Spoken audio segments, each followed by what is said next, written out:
pessoal, então vamos lá.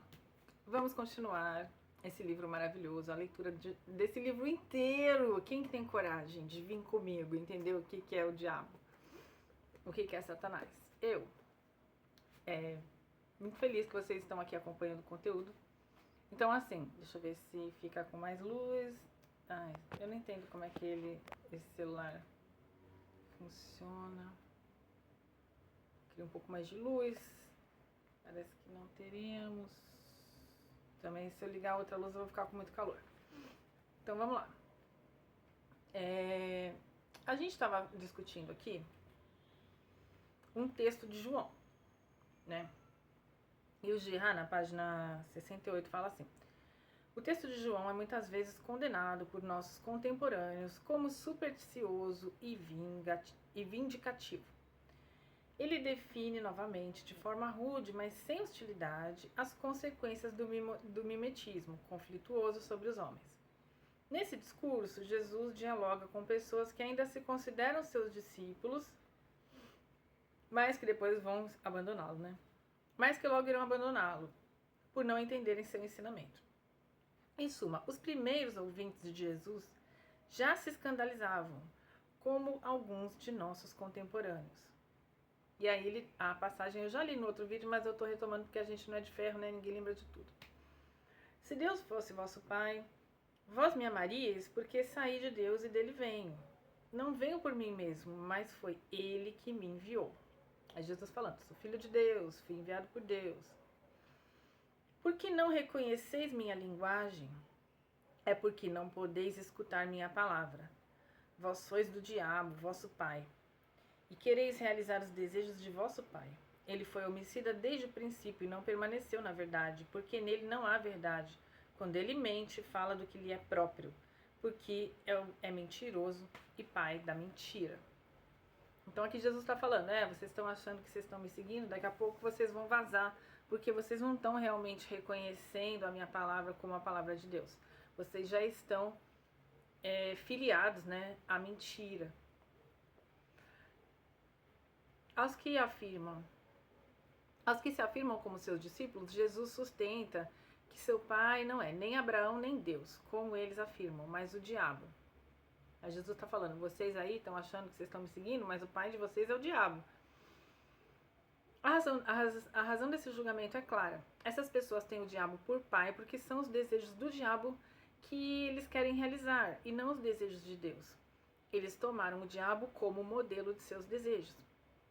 Portanto, o desejo de que fala Jesus repousa sobre a imitação, seja do diabo, seja de Deus. Aqui trata-se sem dúvida do desejo mimético, no sentido definido anteriormente. A noção de pai confunde-se uma vez mais com esse modelo de que o desejo humano, por não possuir objeto que lhe seja próprio, não pode absolutamente prescindir. Deus e Satanás são os dois arquimodelos, cuja oposição corresponde àquela oposição já descrita entre os modelos que nunca se tornam obstáculos e rivais para seus discípulos, por não desejarem nada de modo ávido e concorrencial, e os modelos cuja avidez repercute imediatamente sobre seus imitadores, logo os transformando-os em obstáculos diabólicos.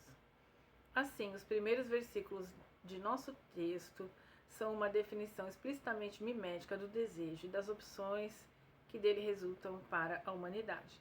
Se os modelos que os homens escolhem não os orientam na boa direção, que seria a direção não conflituosa, né, por meio do Cristo, a mais ou menos longo prazo eles irão expô-los à indiferenciação violenta e ao mecanismo da vítima única. Eis o que é o diabo no texto de João. Os filhos do diabo são os seres que se deixam aprisionar no círculo do desejo rivalitário. Então, percebam, né? Às vezes a gente acha que a gente está do lado do bem, que a gente é bonzinho e gracinha, porque a gente está seguindo uma doutrina, uma ideologia, ou sei lá o que for. Só que, se a gente está rivalizando com outras pessoas, a gente não está seguindo Deus, a gente está seguindo o diabo. Né?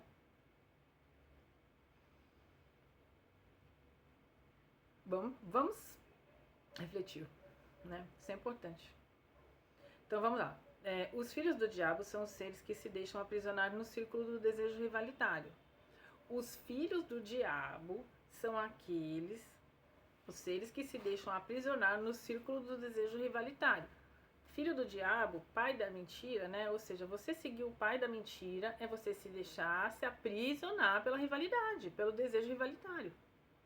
Se você tá rivalizando, filho do diabo, você caiu, entendeu? Já era pra você. Não, isso não quer dizer não combater o mal, né? Mas rivalizar, filho do diabo. E que cegamente tornam-se joguetes da violência mimética. Como todas as vítimas desse processo, eles não sabem o que fazem. Lucas 23, 34. E a gente sabe o que a gente faz, ou a gente gosta muito de se definir contra outras pessoas, achando que a gente está do lado do bem, maravilhosos, e os outros estão todos enganados e vão todos descer ladeira abaixo até o inferno, né? Se não imitamos Jesus, nossos modelos tornam-se para nós obstáculos vivos e também nos tornamos para eles. Se não imitamos Jesus, nossos modelos, nossos amigos, nossos pais, nossos parentes, nosso chefe, o pessoal que tá ali no trânsito, entendeu? Nossos vizinhos, o pessoal do clube, o pessoal da academia, entendeu? Se a gente não imita Jesus, né? Os nossos modelos se tornam obstáculos vivos. E a gente se torna também obstáculos para eles. Descemos então juntos a espiral infernal que conduz às crises miméticas generalizadas e passo a passo ao todos contra um mimético. Se a gente começa a rivalizar com outras pessoas por causa de política, por causa de religião, por causa de vaga de carro, por causa de vaga de emprego, por causa de mulher, né, que na verdade não é mulher, mas é o desejo, né, o desejo pelo afeto daquela mulher, mas rivalizando. Se a gente começa a rivalizar, descemos junto com nossos modelos, né, os nossos amigos, parentes, conhecidos, vamos descendo lá, ó, rivalizou, descendo a espiral infernal. Tem que rir, né, gente, porque é horrível, é bem dramático, mas é assim que ele explica que está acontecendo. Descemos juntos então a espiral infernal, que conduz às crises miméticas, ou seja, aí a gente vai precisar de adeptos, né? Não, é fulano que tá fazendo mal pro nosso grupo, porque desde que ele entrou, ele veio aqui com esse discursinho de direita ou de esquerda e querendo acabar com a gente. Passo a passo, todos contra um. E aí todo mundo se reúne e vai linchar aquele. Sai daqui esquerdista. Sai daqui direitista. Sai daqui conservador. Sai daqui liberal. Sai daqui, seu alienado. Alienado é muito bom. Enfim, essa consequência inexorável explica a sequência imediata do texto. A súbita alusão ao assassinato coletivo. Desde o início, o diabo foi um homicida. Se o leitor não tiver percebido o ciclo mimético, mais uma vez aqui ele não irá compreender, terá a impressão de uma ruptura arbitrária, inexplicável entre essa frase e as precedentes, na citação de João, né? Na realidade, a sucessão dos temas é perfeitamente lógica, ela corresponde às etapas do ciclo mimético. Então, Jesus aqui, né, nessa passagem que eu li no começo do vídeo, está descrevendo o ciclo mimético. João atribui o todos contra um mimético ao diabo, porque ele lá já lhe atribuiu o desejo responsável pelos escândalos. Ele poderia da mesma forma atribuir tudo isso aos homens, e por sua vez ele o faz. O texto de João é uma nova definição, ultra rápida, mais completa do ciclo mimético. Em nós e à nossa volta, os escândalos proliferam. Escândalos, né? Esse momento que alguém vai falar, meu Deus, é fulano, entendeu? E aí a multidão vai começar a se reunir contra fulano, ciclano. Em nós e à nossa volta, os escândalos proliferam e cedo ou tarde arrastam-nos às escaladas miméticas e ao mecanismo vitimário. Eles nos transformam a revelia em cúmplices de assassinatos unânimes. Tão mais enganados pelo diabo, quanto mais ignorantes nossa cumplicidade. Ela não tem consciência de si própria. Imaginamo-nos virtuosamente alheios a qualquer violência. A gente nunca acha que a gente é cúmplice, né? De vez em quando, os homens vão até o extremo na realização dos desejos de seu pai e recaem no todos contra um mimético. Então, uma coisa muito básica, né? Por exemplo, vem alguém lá na caixa de comentários, vem alguém lá no Facebook, no Instagram, que seja, e fala alguma coisa. Aí chove aqueles comentários. Você é isso, você é aquilo, você é isso, aquilo, você é... Aquilo é um lixamento virtual. Aí se você é mais um que vai lá, você é não sei o que lá, você tá sendo cúmplice, né? E aquilo que parece uma coisa inofensiva, na verdade pode contribuir para a morte simbólica, a expulsão, chamada do cancelamento, né? Fulano foi cancelado. Então a gente vai cancelar agora uma pessoa da sociedade? Vai mandar ela para onde? Para a ilha dos cancelados? Para a ilha dos excluídos, né? Já existe prisão, né? Então, assim, se não for uma... Quer dizer, normalmente a gente não lincha quem merece prisão, né? Mas, assim, cancelar uma pessoa, cara, e aí? Como é que fica isso no cristianismo, então? Vamos cancelar alguém, cancela. Se isso não é o ciclo mimético, o que é, né? Então, e isso não é seguir o evangelho, né? Se a gente pensar que o principal mandamento é amar a Deus sobre todas as coisas e o outro como a ti mesmo, Jesus não ia gostar que a gente ficasse cancelando os outros, né? Que não tem a ver com ele ter expulsado os vendilhões do templo, né? Vendilhões que chamam, não sei. As pessoas lá que estavam vendendo coisa no templo do pai dele. Uma coisa é você tomar atitudes enérgicas, né? A outra coisa é você querer cancelar alguém, né? Cancela da minha existência. Eu bloqueei, agora pronto, né? Claro que às vezes bloquear é a melhor coisa que a gente faz, né? Mas a casos, contextos e contextos, né? Então, assim, cancelar um pouco isso, né? Não, vou cancelar o fulano. E às vezes a gente não sabe, né? A gente não sabe nada de direito da situação. E quando a gente tá xingando alguém lá na caixa de comentários, a gente tá se comportando como uma multidão violenta, que é a mesma multidão que apedrejar a mulher adúltera na Bíblia. Basta alguém jogar a primeira pedra que os próximos se autorizam a também jogar e aí a pessoa morre. Na Bíblia, a mulher é salva por Jesus, mas muita gente é linchado, né? Simbolicamente, na internet, socialmente, ou então de verdade, né? Na prática, assim. No momento em que Jesus faz o discurso, que comentamos o mecanismo que outrora mobilizara os cainitas contra Abel e em seguida milhares de multidões contra mulheres de vítimas está prestes a se reproduzir contra ele. Imediatamente após essas afirmações fundamentais, nosso texto afirma que o diabo não permaneceu na verdade. O que faz dele nosso príncipe ou nosso pai é a falsa acusação, é a condenação injusta de uma vítima inocente. Então, nesse sentido, o que nos difere da multidão violenta que escolheu Jesus e não Barrabás para ser crucificado quando a gente lincha alguém na internet lá numa caixa de comentários?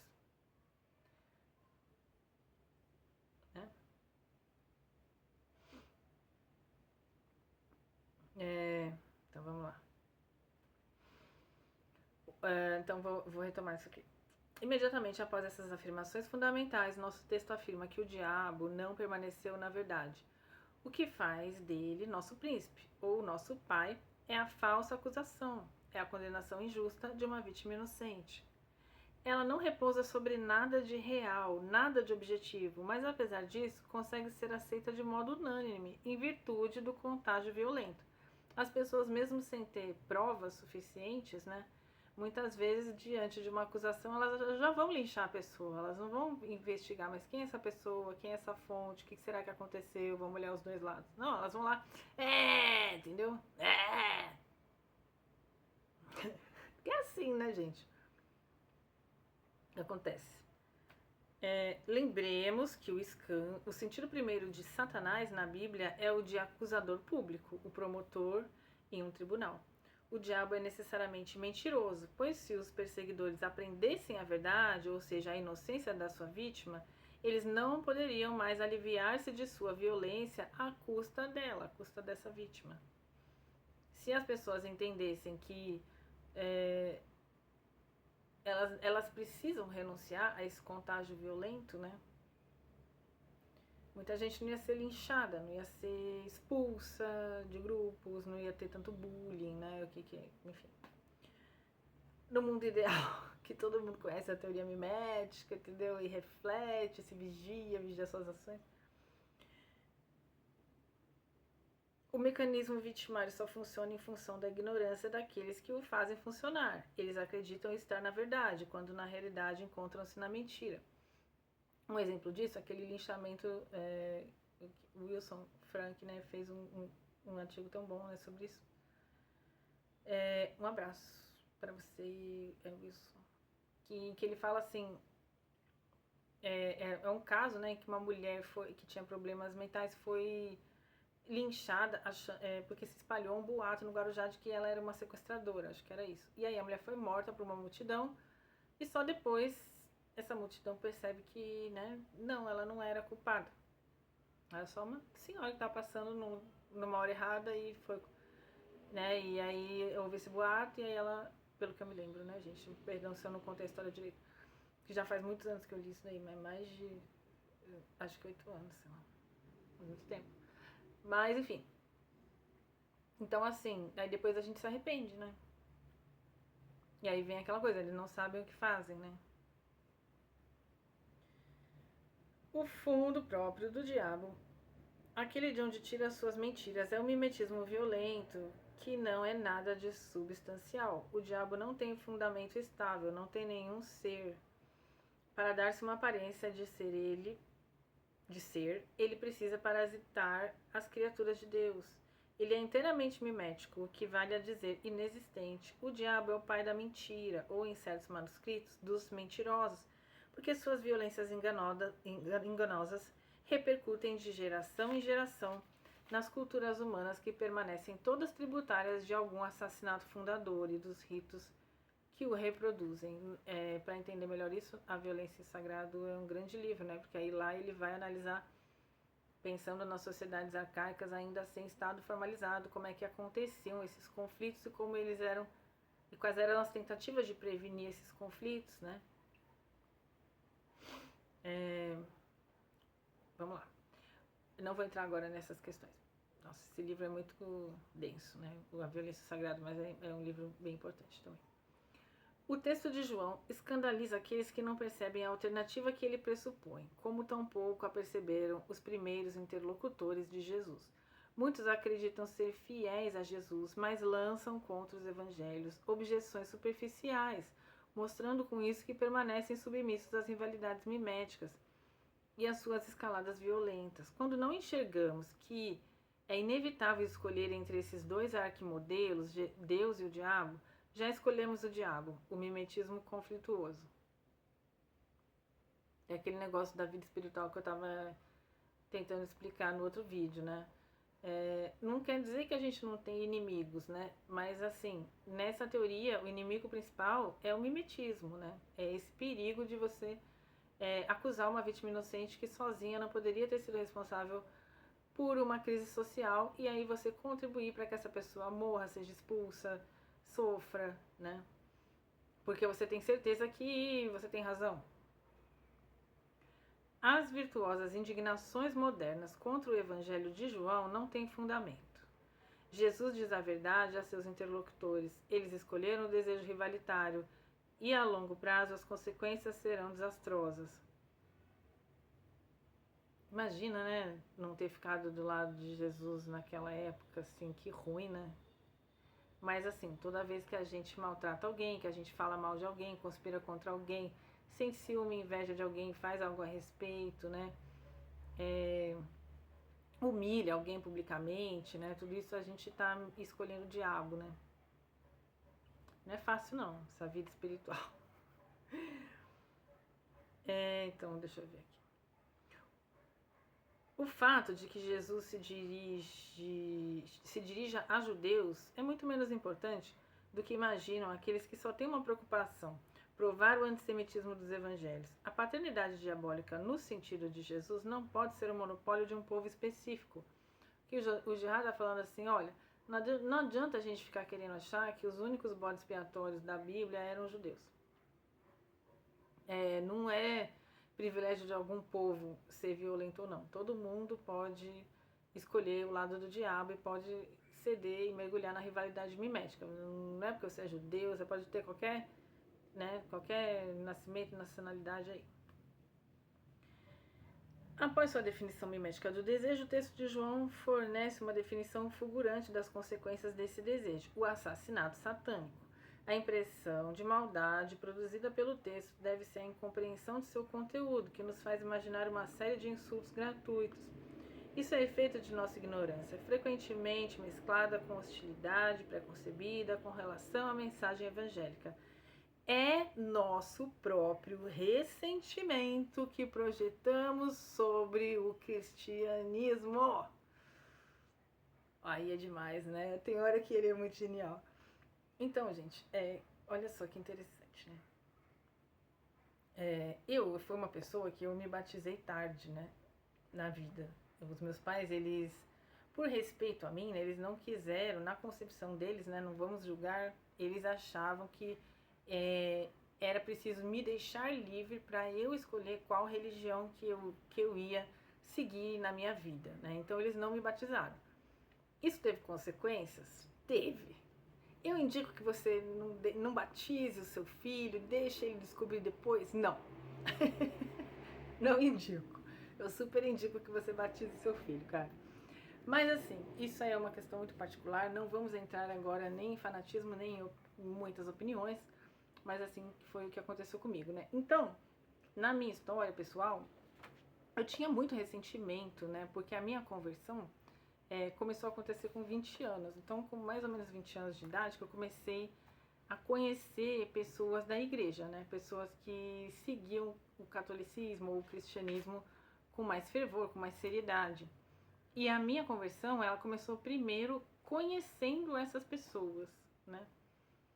E observando como que elas agiam, como elas viviam, como elas eram, né? Eu tô falando que elas são melhores que as outras pessoas? Não. Mas eu comecei a reconhecer algumas qualidades e nessas pessoas que eu comecei a ficar impressionada, né, com elas. Muita coisa aconteceu, tá, gente, depois disso. Assim, minha vida, ela teve muitas peripécias. Mas por que eu tô falando isso? Tô falando isso porque eu super me identifico, porque assim, eu tinha muita inveja de quem tinha crescido na igreja. Pelos benefícios que eu achava que isso, alguns eu ainda acho, né, mas que isso trazia pra vida espiritual de alguém. Então eu me aproximava da igreja com uma certa raiva, sabe? Com uma raiva do pessoal da igreja, aquela raiva mimética mesmo, né? De eu quero, mas que ódio. Entendeu? Então, assim, é muito. Aí depois eu me batizei, né?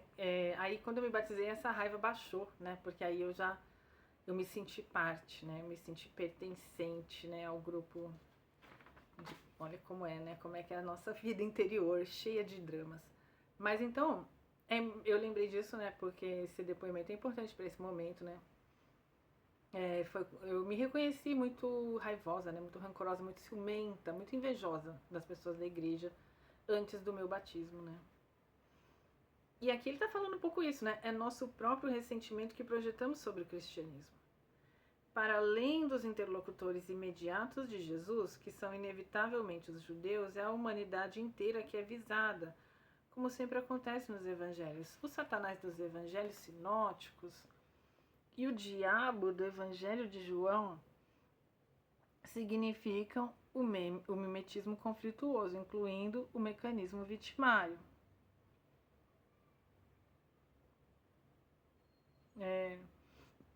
Daqui a pouco eu vou ver se eu tenho mais algum comentário para fazer. Pode-se tratar tanto do processo quanto de um único de seus momentos. Para os exegetas modernos, cegos para o ciclo mimético, a palavra pode dar a impressão de significar tantas coisas diferentes que acaba não significando mais nada. Mas essa impressão é enganosa se retomarmos uma a uma as proposições que analisei, e se compararmos o Satanás sinótico com o diabo de João, veremos facilmente que a doutrina é coerente e que a passagem de um vocabulário para o outro não a afeta.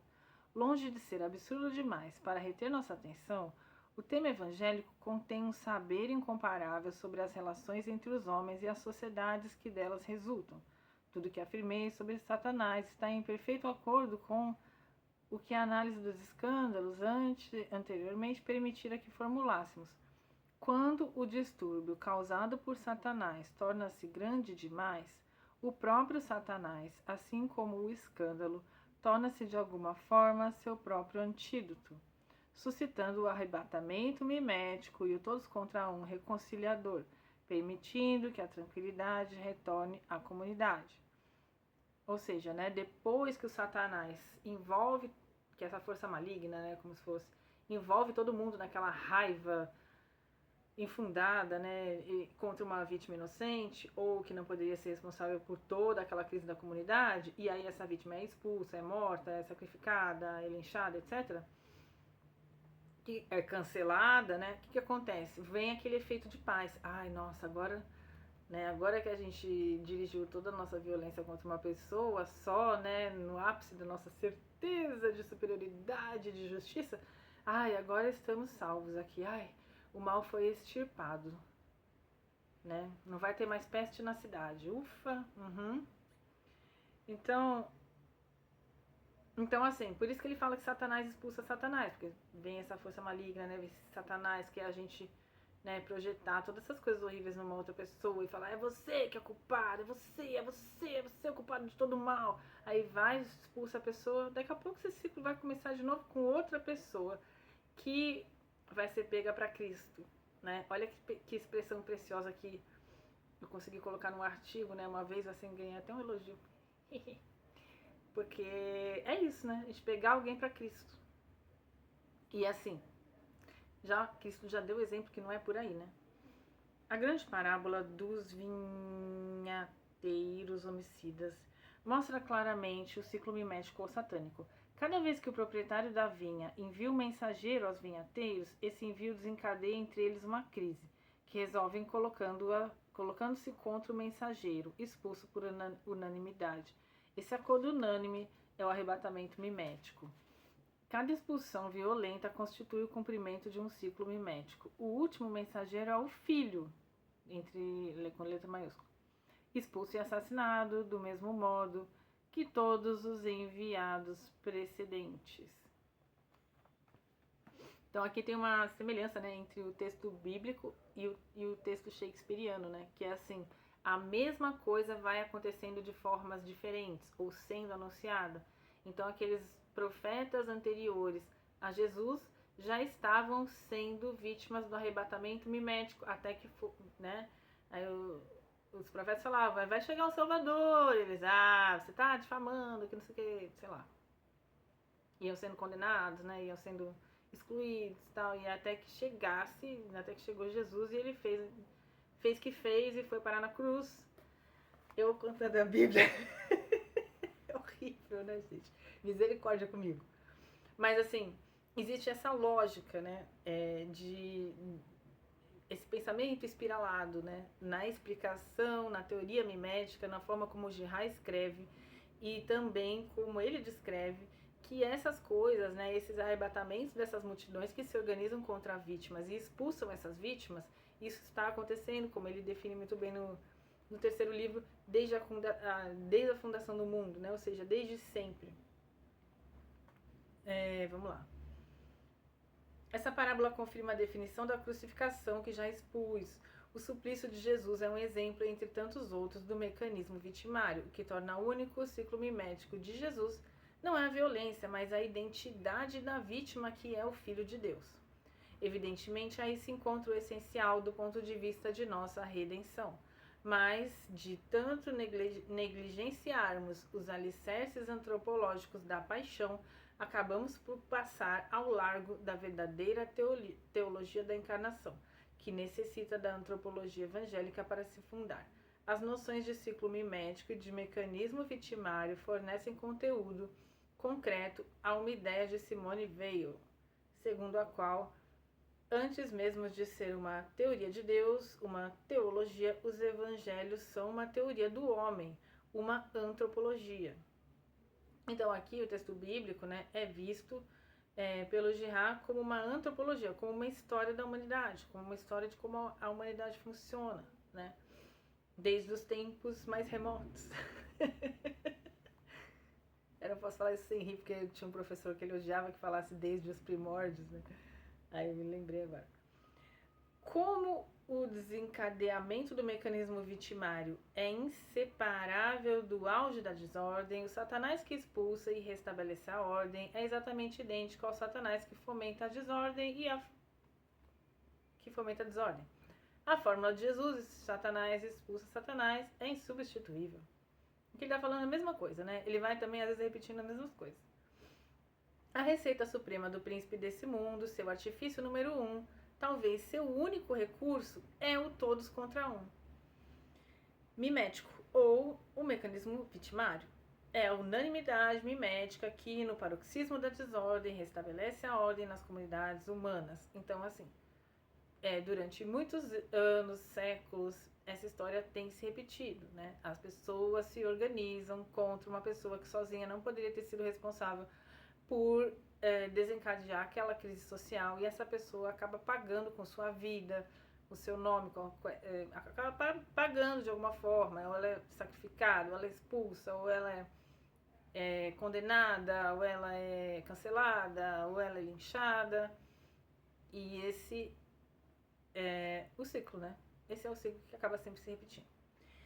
Graças a essa prestidigitação, que até a revelação judaica e cristã sempre permaneceu dissimulada, e que até certo ponto permanece dissimulada em nossos dias, no seio mesmo da revelação, pois essa não está assimilada, as comunidades humanas têm uma dívida com Satanás pela ordem muito relativa que desfrutam. Portanto, elas são sempre devedoras em relação a ele e não conseguem se libertar por seus próprios meios. Satanás imita o modelo de Jesus, o próprio Deus, mas num espírito de arrogância e de rivalidade pelo poder. Ele conseguiu perpetuar seu reino durante a maior parte da história humana, graças à transigência de Deus, para a qual o começo do fim é marcado pela missão de Jesus junto aos homens. O reino de Satanás corresponde à parte da história humana anterior a Cristo, a qual é inteiramente governada pelo mecanismo vitimário e as falsas divindades. Depois que vem Jesus, é como se a consciência do mimetismo fosse revelada, né? Foi assim que eu entendi, pelo menos. A concepção mimética de Satanás permite que o Novo Testamento atribua ao mal um papel, à medida de sua importância, sem conferir-lhe o peso ontológico que faria desse personagem uma espécie de deus do mal. Longe de criar o que quer que seja por seus próprios meios, Satanás só se perpetua parasitando o ser criado por Deus, imitando esse ser de modo invejoso, grotesco, perverso, tão contrário quanto possível à imitação direta e dócil de Jesus. Satanás é imitador, repito, no sentido rivalitário do termo. Seu reino é uma caricatura do reino de Deus. Satanás é o macaco de Deus. Afirmar que Satanás não é, recusar-lhe o ser, como faz a teologia cristã, equivale a dizer, entre outras coisas, que o cristianismo não nos obriga a ver nele um ser que existe realmente. A interpretação que reconhece em Satanás o mimetismo conflituoso permite pela primeira vez não minimizar o príncipe desse mundo, sem dotá-lo de um ser pessoal que a teologia tradicional com justiça recusa-lhe. Nos evangelhos, os fenômenos miméticos e vitimários podem ser organizados a partir de duas noções diferentes. A primeira dessas noções é um princípio impessoal, o escândalo.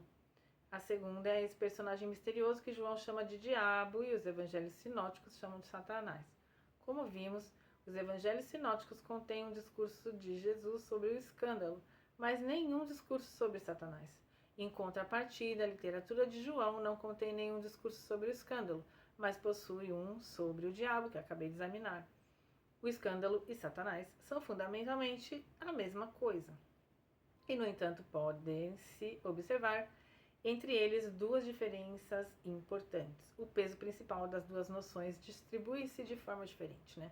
No escândalo, o acento encontra-se sob o processo conflituoso no seu início. Consequentemente, mais sobre as relações entre os indivíduos do que sobre os fenômenos coletivos, embora, como vimos, estes não estejam ausentes. O ciclo mimético é esboçado, mas não tão nitidamente desenhado quanto no caso de Satanás sinótico e do diabo de João. O mecanismo vitimário é sugerido, mas não verdadeiramente definido. Partindo-se apenas do escândalo, penso que seria difícil chegar a uma explicação completa do mecanismo vitimário e da significação antropológica da cruz. No entanto, é isso que faz Paulo a definir a cruz como o escândalo por excelência. Se não usarmos o ciclo mimético para interpretá-la, essa palavra permanece parcialmente ininteligível. Com a expulsão satânica de Satanás, ao contrário, o ciclo mimético é verdadeiramente fechado, encerrando-se o círculo, pois o mecanismo vitimário está definido explicitamente. Ou seja, né, quando a gente percebe que depois que alguém expulsa uma pessoa inocente, vem aquele efeito falso de paz, né, porque todo mundo para de se escandalizar, de brigar, e aí vem aquela falsa, né, sensação de que tá tudo certo, né, aquele retorno da ordem social que foi ameaçada, quando né, todo mundo baixa aquela bola, pronto, o mal saiu. Isso significa Satanás expulsou Satanás, né? Satanás chega, se apresenta aqui essa agitação, né, de rivalidade contra alguém, e aí quando essa pessoa finalmente é expulsa, punida, ou morta, ou assassinada, ou linchada, ou cancelada, vem esse efeito, né, de restauração da ordem social. Mas isso que significa Satanás expulsou a Satanás, né? Mas por que Satanás não se apresenta como um príncipe impessoal como os escândalos? Porque ele designa a consequência principal dos mecanismos vitimários, a emergência de uma falsa transcendência e as numerosas divindades que a representam. Satanás é sempre alguém. É isso que os capítulos seguintes vão nos permitir compreender. Gente, eu sei que essa parte foi muito árida, eu até tô cansada, né? Esse texto dessa vez não foi tão divertido, não foi tão fácil, mas a gente chegou na metade do livro. E agora na segunda parte, que chama O Enigma dos Mitos Resolvidos, provavelmente a gente vai falar aqui sobre a diferença entre mito e texto bíblico, né? Uma diferença bem importante na teoria mimética. Mas assim, aqui eu vou beber um copo d'água. Beber um copo d'água. Espero que vocês tenham entendido esse finalzinho do Satanás, que é bem... É uma parte mais técnica, né? Eu que sou meio obsessiva e resolvi ler essa parte pra vocês. O importante aqui é a gente começar a observar, né? Como que o ciclo mimético funciona, como é que isso está presente, explicado na Bíblia, como a Bíblia tem um valor antropológico para o jihad, e tudo isso, tá certo? Então, até o próximo vídeo, espero que vocês estejam gostando. Um abraço e até a próxima.